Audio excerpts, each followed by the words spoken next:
하고 인사합니다. 예수 안에서 사랑합니다. 예수 안에서 축복합니다.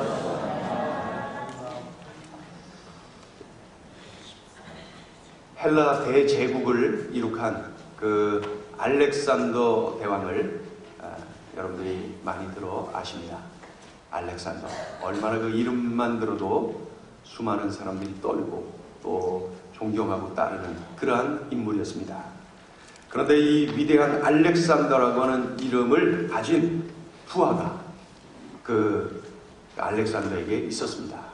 그런데 이 알렉산더라고 하는 이 쫄병이 행동이, 삶이 엉망이에요.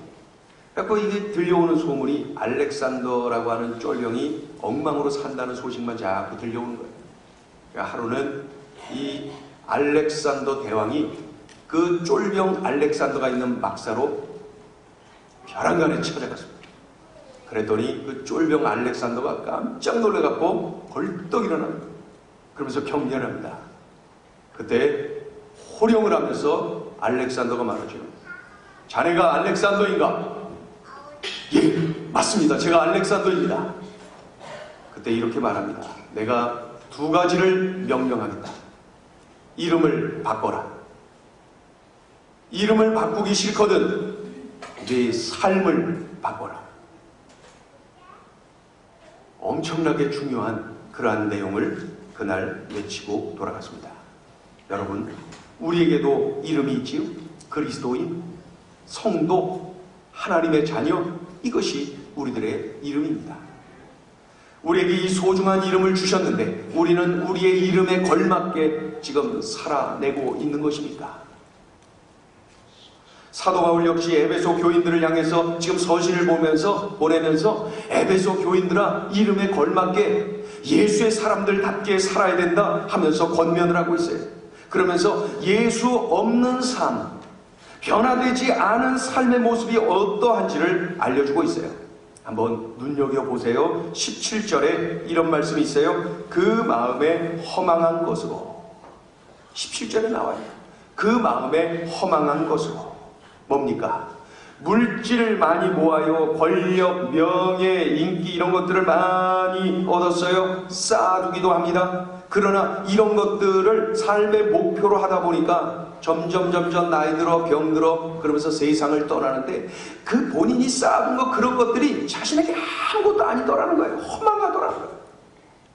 이거를 모르고 생활하는 사람들, 예수 없는 사람들, 예수 밖에 있는 사람들은 이런 것들이 삶의 목표이거든요.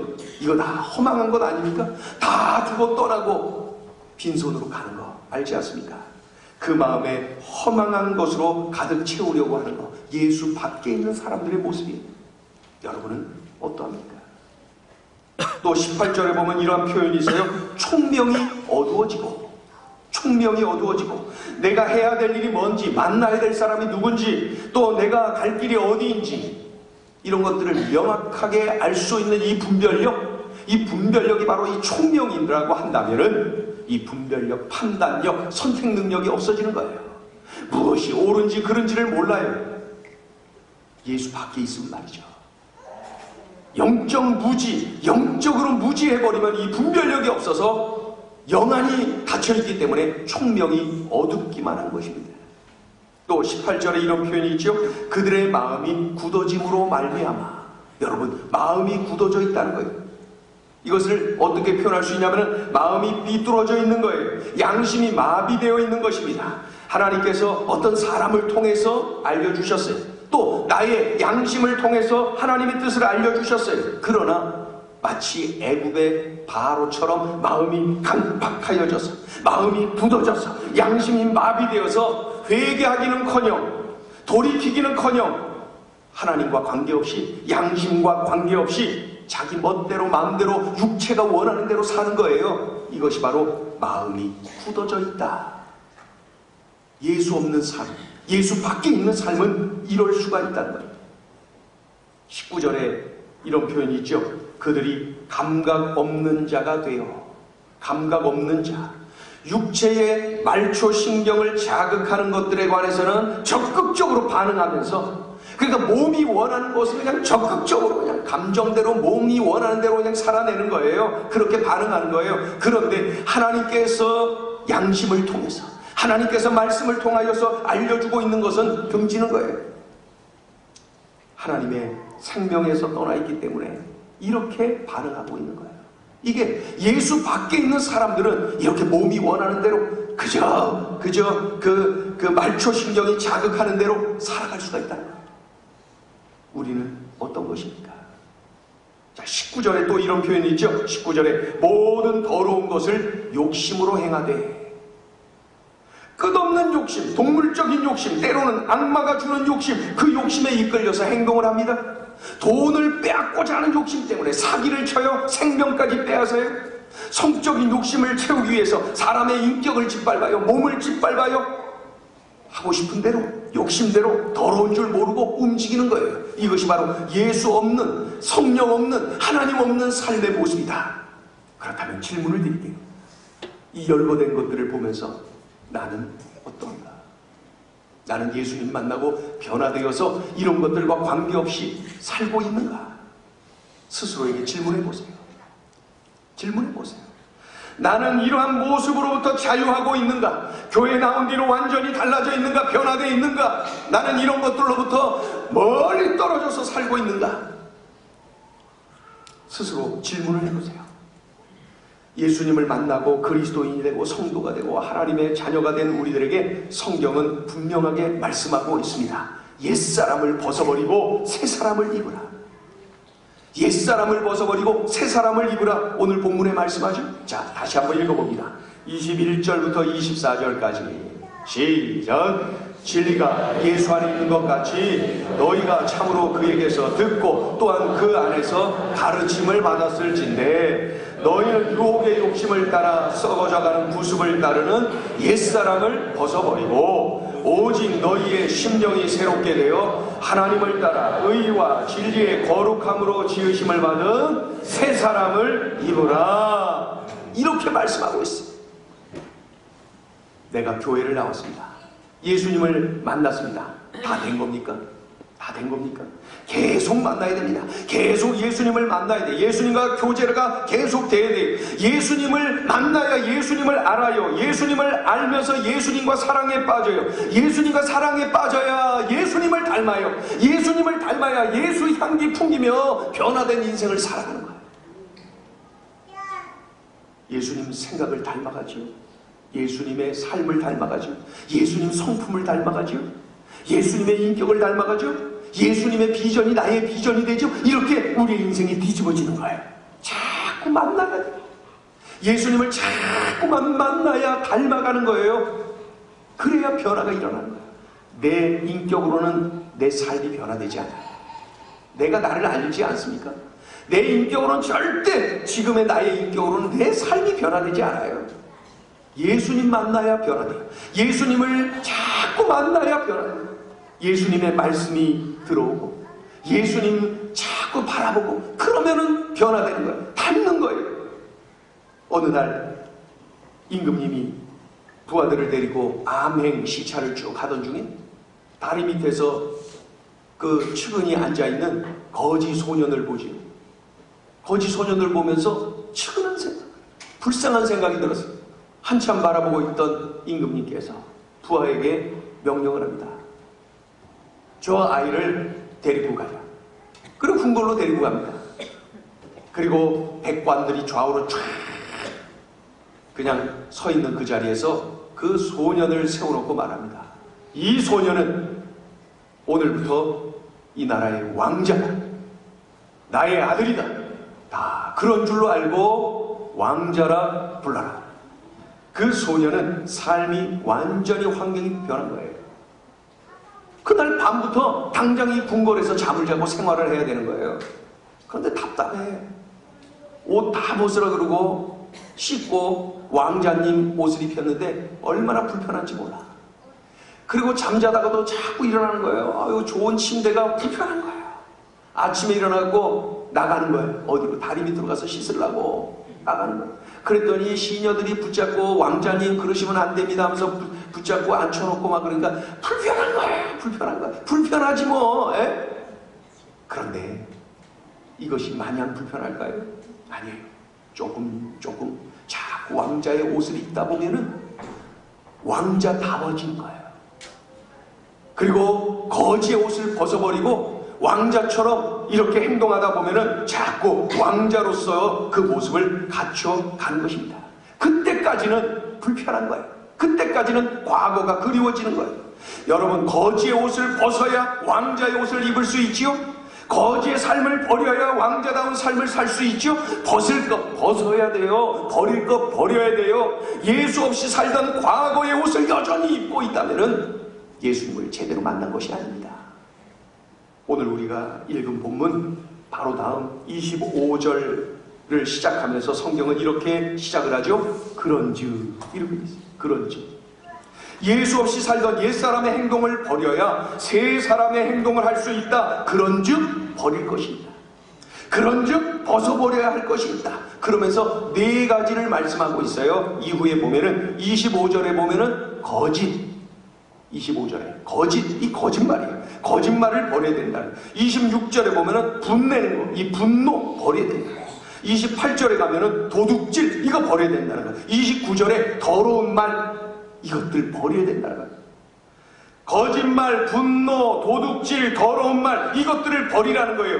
이러한 옛사람의 행동들을 버리라는 거예요. 어떠세요? 그런데 이거 버리고 싶지 않은 사람이 어디 있어요? 우린 다 이것들 버리고 싶지요. 하나님 영광 드러내며 살고 싶지요. 내 맘대로 안 돼서 다르지요. 하나님의 영광 드러내고 예수 향기 풍기며 살고 싶지만은 내 맘대로 안 돼요. 그것이 문제. 이것들을 버리고 새 사람을 입으라고 하는데, 새 옷을 입고 살라고 하는데, 예수의 옷을 입고 살라고 하는데 내 맘대로 안 되니 넘어지고 쓰러지는 것이죠. 그래서 성경을 통해서 우리에게 주시는 소중한 메시지 두 가지를 이 시간에 말씀을 드리고자 합니다. 이 두 가지를 우리가 붙잡을 때에 우리가 옛 옷을 벗고 새 옷을 입을 수가 있어요. 예수 없이 살던 과거의 삶을 청산하고 예수님과 동행하는 새로운 옷을 입고 살아가는 능력의 삶을 살아갈 수가 있어요. 이 두 가지가 뭘까요? 성경이 우리에게 제시하고 있는 이 두 가지가 뭘까요? 첫째, 같이 한번 읽어볼까요? 시작! 하나님이 우선이시다. 하나님 먼저, 하나님 우선, 하나님 중심, 하나님 제일. 이러한 삶을 우리가 살아야 된다는 거예요. 우선순위의 문제다. 우선순위가 하나님. 그런데 우리의 삶이 바른 길, 옳은 길, 예수와 동행하는 능력의 삶을 살아갈 수가 있다는 거예요. 다 아시다시피 요사이 경남 기업의 성완종 회장이 자살을 하고, 그가 뭐 이렇게 써서 이렇게 쪽지 하나를 남겼는데 일명 성완종 리스트, 거기에 8명이 기록되어 있고 또 그 외에도 그래갖고 이름이 기록되어 있는 사람도 떨고 있고 그렇지 않은 사람들도 떨고 있고 그런가 봅니다. 예. 그런데 이 사건을 보면서 정말 가슴 아픈 것은 이 성완종 회장이 독실한 기독교인이요 장로라고 알려져 있는 거 여러분 아시지 않습니까? 장로님이 자살을 했어요. 말이 됩니까? 또 한 가지, 이분이 기업을 운영하면서 정치인들에게 엄청난 이 뇌물을 줘가면서 기업을 아주 부정적인 방법으로 그 오랜 세월을 그렇게 기업을 운영해 왔다는 거예요.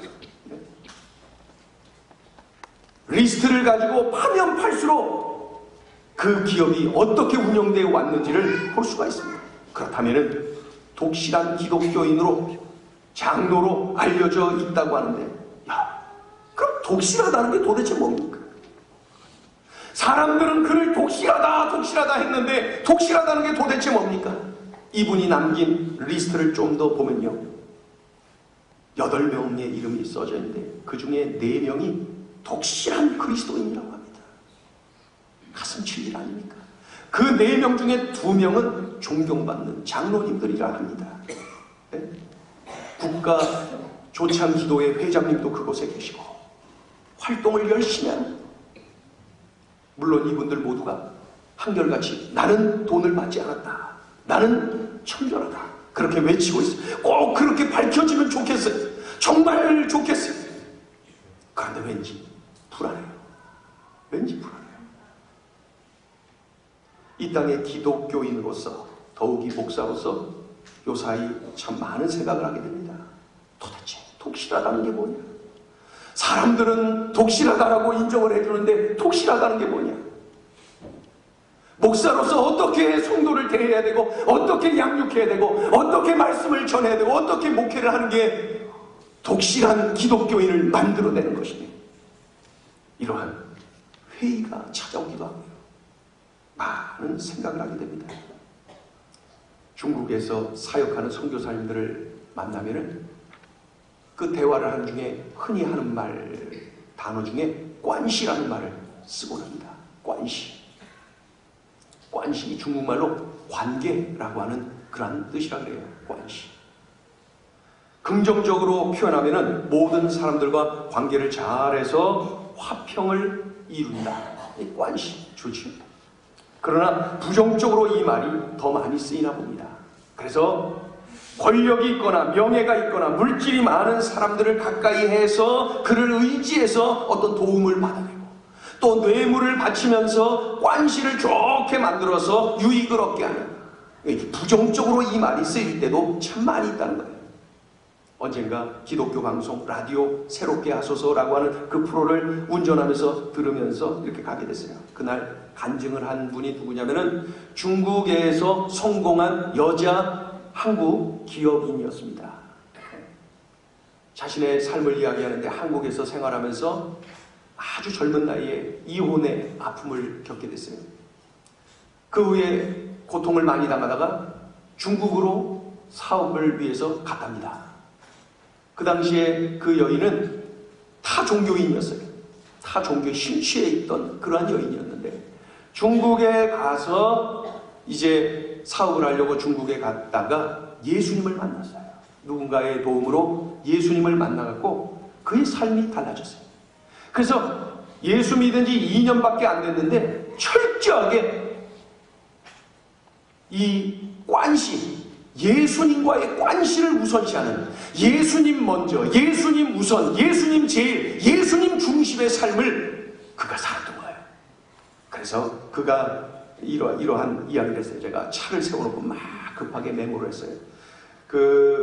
이런 내용이에요. 중국의 많은 그분이 한 그대로 읽어드릴게요. 중국의 많은 사업가들은 사람들과의 관시를 중요하게 여기고 늘 우선시합니다. 그러나 저는 예수님을 만난 뒤로 철저하게 예수님과의 관시를 더욱 우선시했습니다. 그 결과로 주님이 나에게 이러한 축복을 주신 것입니다. 아주 크게 성공한 기업인이 되었는데, 그가 강조한 것은 자신의 재능, 자신의 능력, 자신의 어떤 그 사업적인 감각, 이런 말은 전혀 없고 예수님과의 관시를 우선시했더니 예수님이 책임져 주셔서, 이런 고백으로 그의 간증은 처음부터 끝까지 진행됐어요. 예수님과의 관시를 우선시하는 것. 예수님과의 관시. 사람들을 만나 부탁하고 청탁하고 뇌물 바치고 사정사정하고 사람들 따라 여기저기 뛰어다니는 사람들 우선의 관시의 삶이 아니라 예수님과의 관시 우선임을 명심하고 그렇게 살더라는 거예요. 그런데 그의 간증 속에서 그가 붙잡고 있는 말씀이 있었어요, 여러분. 그 말씀이 뭐냐면은 마태복음 6장 33절. 우리가 그토록 잘 알고 있는 말씀을, 우리가 그토록 암송하고 있던 그 말씀을 그분은 암송뿐만 아니라 그렇게 살아냈어요. 그렇게 살아냈어요. 이렇게 살아내기만 하면은 자살 안 하는 거예요. 이렇게 살아내면은 우리가 뇌물 들고 여기저기 뛰어다니고 하나님 영광 가리는 그런 인생 살지 않는데, 이 말씀을 살아내지 못한 것이 문제예요. 그 성공한 우리 여자 그 사장님의 예수님과의 관시를 우선시한 그 말씀, 우리 같이 한번 읽어볼까요? 마태복음 6장 33절 시작. 그런즉 너희는 먼저 그의 나라와 그의 의를 구하라. 그리하면 이 모든 것을 너희에게 더하시리라. 아멘. 우리 한 번 더 읽어볼까요? 시작. 그런즉 너희는 먼저 그의 나라와 그의 의를 구하라. 그리하면 이 모든 것을 너희에게 더하시리라. 아멘. 이거 모르는 사람 있습니까? 이 말씀 모르는 분들 계세요? 문제는 이 말씀에 내 몸을 던지는 실천이 없었어요. 순종이 없었어요. 믿음은 실천 아닙니까? 믿음은 순종 아닙니까? 이 말씀을 붙잡아야죠. 이건 놓치면 자살하는 거예요. 이건 놓치면 하나님 영광 가리고, 이건 놓치면 세상 조롱거리 되고, 이건 놓치면 이렇게 엉망이 되는 거예요. 우선순위가 바르게 돼야 되죠. 우선순위가 바르게 될 때에 내 심령이 평안이지요. 내 삶이 안정적이지요. 우선순위가 바르게 될 때 내 안에 기쁨이 있고 감사가 있지요. 우선순위가 바르게 될 때 담대함이 있지요. 우선순위가 바르게 되면요, 손해가 나더라도 바른 길 갑니다. 우선순위가 바르게 되면요, 어떠한 유혹이 와도 손해보더라도 의로운 길을 택합니다. 우선순위가 뒤죽박죽이 되면은 내 심령이 막 엉망이 되는 거예요. 그러면은 분별력을 잃어버려요. 판단력을 잃어버려요. 그러니까 뇌물 들고 왔다 갔다 하는 초라한 인생이 되는 거예요. 예수님과의 관시를 바르게 하여서, 우선순위를 바르게 하여서, 먼저 하나님 나라, 먼저 하나님 영광, 먼저 선교, 먼저 전도, 이런 인생 살아내서 어떠한 유혹에서도 승리하는, 어떤 유혹에서도 새 사람의 옷을 입은 건강한 믿음의 용사들 되시기를 주의 이름으로 축원합니다. 두 가지라 그랬잖아요. 하나는 예수님과의 관시, 마태복음 6장 33절. 지금 마지막 한 가지가 있습니다. 한 가지. 세 가지 안에다가 기억을 잘 못하실 것 같아요. 그래서 두 가지. 두 개 딱 기억하는 거예요. 관시. 또 하나는 뭐냐면은 코람데오. 이 라틴어의 코람 앞에서, 데오, 하나님 앞에서. 나는 하나님 앞에 있다. 나는 하나님 앞에 있다. 이것을 늘 명심하는, 믿는 그런 믿음. 이것만 있으면 어떠한 유혹도 우리가 당당하게 이겨냅니다. 넉넉하게 이깁니다. 우리 같이 읽어볼까요? 나는 하나님 앞에 있다. 시작. 나는 하나님 앞에 있다. 안 보고 안 보려면 어디를 보셔야 되나? 자, 시작. 나는 하나님 앞에 있다. 눈 감고 시작. 나는 하나님 앞에 있다. 여러분, 이것만 붙잡았다면은, 이것만 있다면 인생 초라하지 않습니다. 살다 보면은 자꾸 옛사람의 행동이 튀어나올 때가 있지요. 사탄은 과거 예수 없이 살던 때의 나의 행동을 다시 꺼집어내도록 유혹을 하죠. 거짓말하게 만들지요. 분노하게 만들지요. 도둑질하게 만들지요. 더러운 말을 쏟아내게 만들지요. 자꾸 이런 것들을 꺼집어내도록 유혹하는 게 바로 사탄이에요. 그래서 타인에게 해를 끼치더라도, 하나님의 영광을 가리더라도 이런 것들을 다시 꺼집어내서 사용하도록 사탄이 유혹하는데, 수많은 성도들이 지금 넘어지고 있다는 거예요. 목사, 장로 마구 넘어지고 있다는 거예요. 한국교회가 왜 이렇게 초라하게 됐습니까? 왜 이렇게 무기력증에 빠져 있습니까? 바로 이 신앙을 버렸어요. 나는 하나님 앞에 있다. 이 코람데오의 믿음을 놓쳐버렸어요. 마음대로 살았거든요. 그래서 성도들이 숱하게 넘어지고 있어요. 그러니 우리가 명심해야 됩니다. 나는 하나님 앞에 있다. 코람데오. 하나님 우선. 그래서 관심, 하나님과의 관심. 내가 지금 하나님 앞에 있음을 명심하면은 죄의 유혹을 받을 때 하나님이 보고 계셔. 그러면서 물리칠 수가 있어요. 그리고 하나님이 함께하고 계시고 내가 하나님 앞에 있다는 그런 믿음이 있으면은 어려움의 현장에서도 하나님이 도와주시는데 뭐, 이런 믿음을 가지고 넉넉하게 일어나요. 그래서 내가 하나님 앞에 있다라고 하는 이 코람데오의 믿음이 내가 있다면 말이죠, 유혹이 와도 손해보는 길을 택할 수가 있는 거예요. 그러한 담대함이 있어요. 그러한 자존심이 있는 거예요. 그리스도인으로서의 자존심 말입니다. 굶으면 되지 뭐, 그러면서 그 길을 가는 거예요. 하나님께서 그 사람 책임져 주십니다. 나는 늘 하나님 앞에 있거든요. 나는 하나님 앞에 있습니다 라고 하는 믿음을 가지고 가는 사람, 하나님께서 그 인생을 부끄럽게 만드시겠습니까? 하나님께서 함께 하시는 그러한 인생임은 참으로 우리들이 늘 경험하며 살 때에 얼마나 능력이 있습니까? 얼마나 당당합니까? 성완종 장로님께서 이것을 기억하고 명심했다면은 뇌물을 주며 사람들 의지하며 여기저기 뛰어다니지 않았을 텐데, 내가 하나님 앞에 있다는 믿음만 있었으면 자살의 유혹을 얼마든지 이기고 극복할 수가 있었을 텐데, 나는 하나님 앞에 있다, 이것을 놓치고 말았어요. 늘 하나님 앞에 있음을 명심하며 살았던 다윗이 이렇게 고백합니다. 자, 시편 16편 8절 읽어보죠. 시작. 내가 여호와를 항상 내 앞에 모시며 그가 나의 오른쪽에 계심으로 내가 흔들리지 아니하리로다. 아멘. 시편 95편 6절 읽어요. 시작. 오라, 우리가 굽혀 경배하며 우리를 지으신 여호와 앞에 무릎을 꿇자. 아멘. 사무엘 선지자가 고백합니다. 사무엘상 12장 23절. 시작. 나는 너희를 위하여 기도하기를 쉬는 죄를 여호와 앞에 결단코 범하지 아니하고 선하고 의로운 길을 너희에게 가르칠 것인즉. 늘 하나님 앞에 이심을 명심하고 살았던 대표적인 사람, 우리가 놓칠 수 없는 사람이 바로 요셉 아닙니까?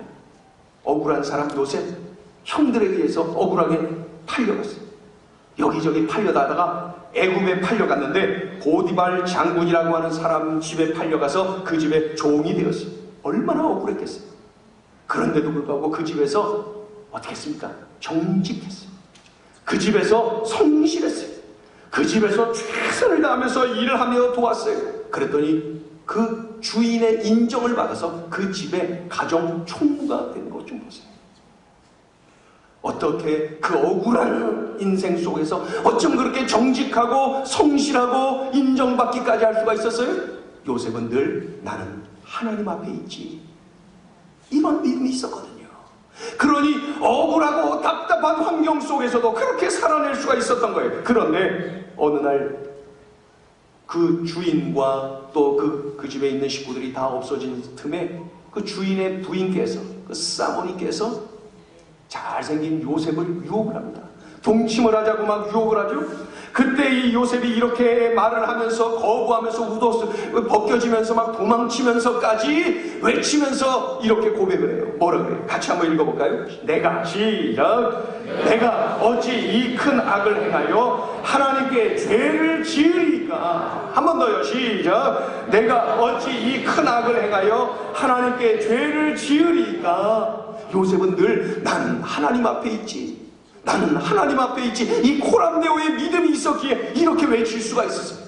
이렇게 외치다가 까불다가 이 주인 사모님 앞에서 이러다가 감옥에 가잖아요. 누명 써갖고. 이거 예측된 것 아닙니까? 감히 주인의 그 말을 거역을 해? 이거 다 예측된 거예요. 그럼에도 불구하고 손해되는 그 길을 알면서도 선택하는 거예요. 왜? 나는 지금 하나님 앞에 있으니까. 여러분, 이게 그리스도인의 자부심 아닙니까? 이게 그리스도인의 자존심 아닙니까? 우리에게 이건 있는 것입니까? 손해를 택하세요. 손해를 택하세요. 이게 우리 그리스도인의 모습이에요. 요셉은 늘 명심했어요. 나는 지금 하나님 앞에 있지. 사무엘, 다윗, 그들은 명심했어요. 나는 지금 하나님 앞에 있지. 미국에서 세탁소 하면서 성공한 그런 분이 있어요. 아주 독실한, 그분이야말로 독실한 기독교인 세탁소 주인이 있어요. 세탁소업으로 성공한 분입니다. 한국에서 교편을 잡고 아이들을 가르치던 선생님이었는데 미국으로 이민을 가게 됐어요. 이민 가서 이것저것 찾아보다가 세탁소를 하게 됐습니다. 세탁소를 성실하게 하면서 번 돈으로 일부를 띄어서 선교헌금을 하고 일부를 띄어서 또 하나님 원하시는 일을 하면서 아주 그곳에서 하나님 기뻐하시는 그러한 삶을 사는 그러한 좋은 그러한 사장님이었어요.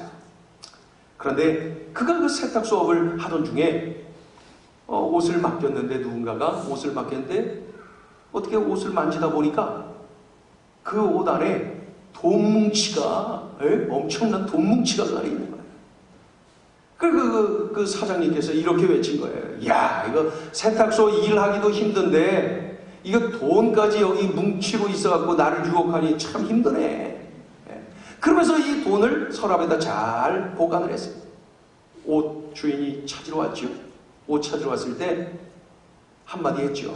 아이, 세탁소 일하기도 힘든데 그 돈까지 이렇게 해갖고 제가 유혹받아 힘들게 만드세요. 그러면서 잘 싼 거 그거 그대로 주었어요. 그랬더니 이분이 감동을 받아갖고 이곳저곳에다가 이야기를 했더니 그 동네방네 이쪽에서 좀 멀리 있는 사람들까지도 옷을 맡기는데 그 세탁소에다 다 맡기는 거예요. 그리고 세탁소가 얼마나 잘 되는지 직원 20명을 뒀어요. 20명. 전 지금도 세탁소 직원 20명 있는 곳 가본 적이 없는데 그 미국 땅에서 20명 직원 잘 됐어요. 그러면서 이분에 대한 소문이 나갔고 뉴욕타임즈에 실렸어요. 정직한 사람, 뉴욕타임즈, 정직한 그리스도인, 뉴욕타임즈에 실렸어요. 그런데 얼마 안 있어서 어느 신사가 세탁소를 찾아온 거예요. 아무것도 안 들고, 옷을 안 들고 왔어요. 신사가 찾아왔어요. 그리고 사장에게 이렇게 말합니다. 저는 무슨 항공사 부사장입니다.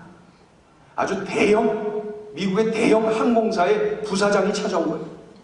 당신과 같이 정직한 사람에게 우리 회사의 모든 세탁물을 맡기고 싶습니다. 우리 회사의 그 세탁 공장의 사장이 좀 되어주십시오. 사장 됐대요. 직원이 700명. 직원이 700명.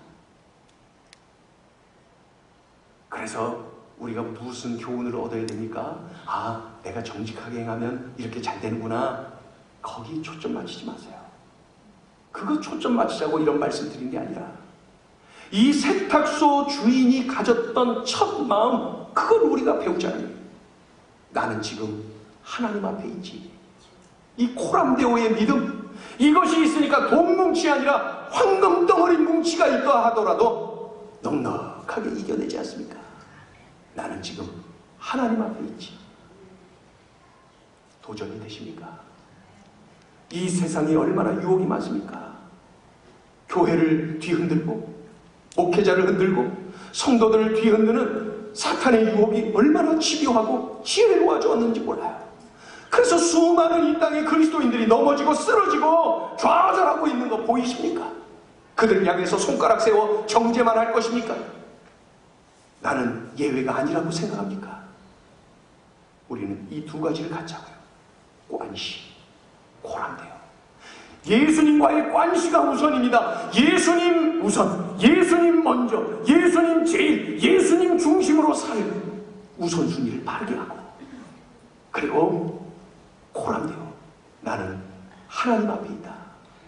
그래서 죄의 유혹을 당당하게 이기고 어려운 가운데서도 하나님이 도와주신다는 이런 믿음을 가지고 승리할 수가 있는 것입니다. 우리 기왕 예수 믿는 것, 이렇게 살아내기를 주의 이름으로 축원합니다. 우리라도 이렇게 살아내서 주의 영광 드러내야죠. 우리라도 이렇게 살아내서 예수의 향기 드러내야죠. 우리라도 이렇게 살아서 그리스도인들을, 참으로 살아있는 그리스도인들이 있음을 세상에 알려야 되지 않겠습니까? 언제까지요? 주님 다시 오실 때까지만 우리 찬양을 주님께 올려드리기를 원합니다. 그리고 결단을, 들으면 뭐합니까? 외우면 뭐합니까? 믿음은 순종이, 믿음은 살아내는 실천하는 거, 몸을 던지는 그 자리까지가, 순종하는 그 자리까지가 믿음인 것입니다. 이렇게 살아내야죠. 우리 결단하면서 이 찬양을 올려드리기를 원합니다. 주님 다시 오실 때까지 나는 이 길을 가리라. 그 길이 좁고 또 좁고 십자가의 길이라 하더라도 정말로 이 믿음의 길, 손해보는 길, 낙심되는 그런 일, 외롭고 힘든 길이라 할지라도 관심, 코람데오, 나는 하나님 앞에 있다. 하나님 우선의 삶을 결단하면서 그 길을 가야죠. 그 사람이 바로 그리스도인, 성도, 하나님의 자녀, 이름답게 살아야죠. 주님 다시 오실 때까지, 주님 다시 오실 때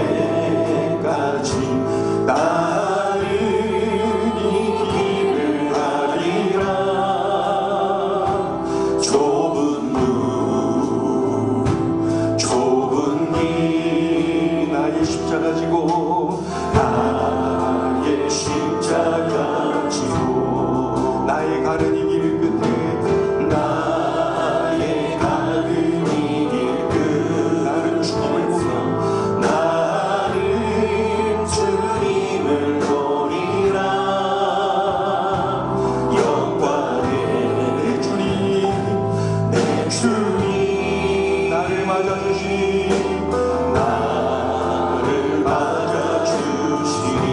주님 다시 오실 때까지 주님 다시 오실 때까지 나를 일어나 달려가리라.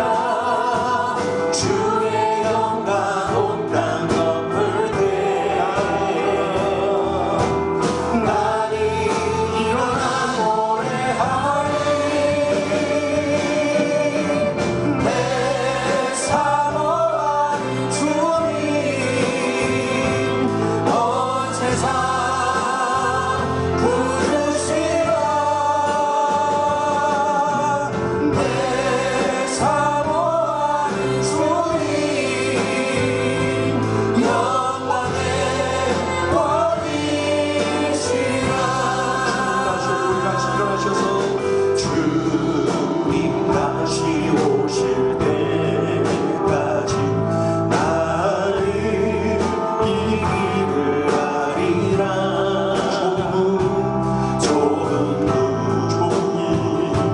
좁은 길 나의 십자가 지고 나의 십자가 지고 나의 가는 이 길 나의 가는 이 길 나의 주님을 보면서 나는 주님을 보리라. 영광의 내 주님 나를 맞아주시니 나를 맞아주시니 주님 다시 오실 때까지 주님 다시 오실 때까지 나는 일어나 달려가리라. 주의 영광 온 땅 덮을 때 나는 일어나 노래하리. 내 사모한 주님 온 세상 부르시라.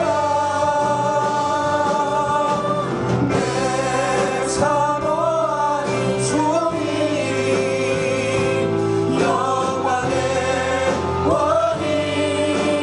왕이시라. 시간에 우리가 기도합니다. 그 세탁소 주인이 그 독실한 기독교인 세탁소 주인이 이렇게 잘 돼서 사업에 성공했다 이것이 아니라 그러다가 그 후에 망했다. 그래도 저는 그분의 이야기를 설교 시간에 사용했을 것입니다. 여러분, 예수 믿다 손해보면 축복입니다. 예수님 말씀에 순종하다가 어려움 당하면 축복입니다. 내가 그런 믿음의 삶을 살아가고 있다는 증거입니다. 이 시간에 우리가 기도하기를 원합니다. 관심, 고랑대로 하나님 우선, 그리고 하나님 앞에 있다. 이 두 가지를 끌어안고 살아야 내가 옛사람을 벗어버리고 새사람을 입을 수가 있는 것입니다. 하나님의 자녀로, 그리스도인으로, 성도로서 제대로 살아갈 수가 있는 것입니다. 이 시간 우리 간절히 결단하면서 그런 삶을 살아낼 수 있도록 성령이여 나를 도와주시옵소서. 간절히 함께 기도하겠습니다. 할렐루야. 하나님 아버지 은혜와 사랑을 감사합니다. 우리에게 주셔서 감사합니다. 하나님 아버지 우리들에게 오늘 소중한 음성을 들려주셔서 이 말씀을 명심하고 살아내는 하나님을 주님 참으로 아버지 하나님의 주의 영광을 드러내기는커녕 영광을 가리고 전도의 문을 막고 참으로 예수의 향기를 드러내기는커녕 하나님 아버지 앞길을 숨기는 그런 모습은 우리에게 없습니다. 주여 은혜를 더하여 주시옵소서. 주여 은혜를 더하여 주시옵소서. 주님 은혜를 더하여 주시옵소서. 성령이여 도와주시옵소서. 그리하여 오늘 들려주신 이 말씀 하나님 우선의 인생, 나는 하나님 앞에 있음을 명심하는 인생, 그리하여 옛사람을 벗어버리고 새사람을 입는 그런 담대한 믿음의 삶을 살아낼 수 있도록 역사하여 주시옵소서. 우리 주님을 기대하고 우리 주님을 의지하면서 주님으로 오시고 역사하시고 인도하여 주시옵소서. 우리의 삶이 꼭 이렇게 되어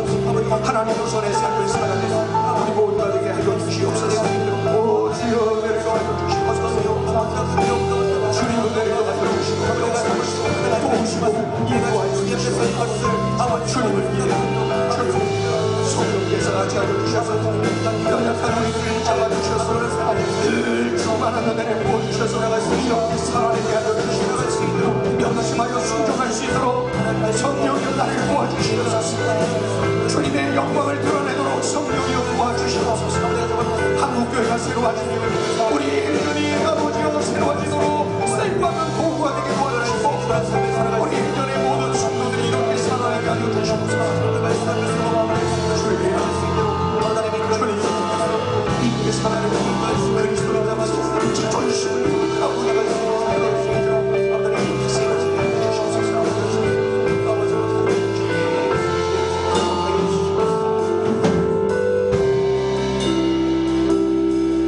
하나님 아버지, 옛사람을 벗어버리고 새사람을 입으라 하셨는데 참으로 먼저 그 나라와 그 의를 구할 줄 아는 우선순위를 바르게 하는 하나님과의 관시가 우선임을 명심하는 우리 모두가 되게 하여 주시옵소서.